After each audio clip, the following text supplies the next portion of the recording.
This is a market update for February 15, 2023. We got a lot of news coming in with the earnings and the CPI. Let's get to it. First of all, the January CPI numbers came in. They came in at 0.5% for January. Now that equates to a 6% run rate annually.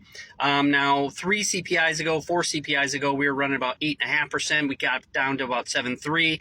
Now we dropped down, or last one we dropped down into 6.1, and right now we're right around 6%. Now the markets were expecting that to drop considerably more than that, maybe down in the 5%, but we didn't hit that. Really what the market's keying in on is that's a 6.4% increase in inflation over the same period last year, January of last year.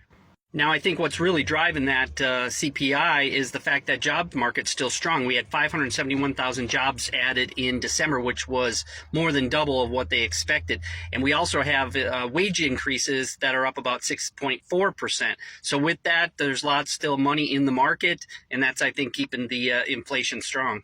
And that kind of vets out with the January sales numbers that came in. January sales were still really strong at 3%. So people are still spending even in this type of economy. And in company-specific news, Goldman Sachs, they nixed the idea of going to a direct-to-consumer credit card. Now, David Solomon, he's the CEO of Goldman Sachs, he said last month that the bank's ambitions outstripped their ability to execute, which is a really interesting comment. So they pulled the plug on that for now. We also had Berkshire Hathaway, Warren Buffett's company, disclosed their holdings, and their filings showed that they reduced their holdings in Taiwan Semiconductor, Mellon Bank, and U.S. Bancorp, but it also showed that they increased their stake in Paramount Global. Roblox also reported their earnings. They showed their fourth quarter bookings at $899 million. That's versus $875 million that analysts expected.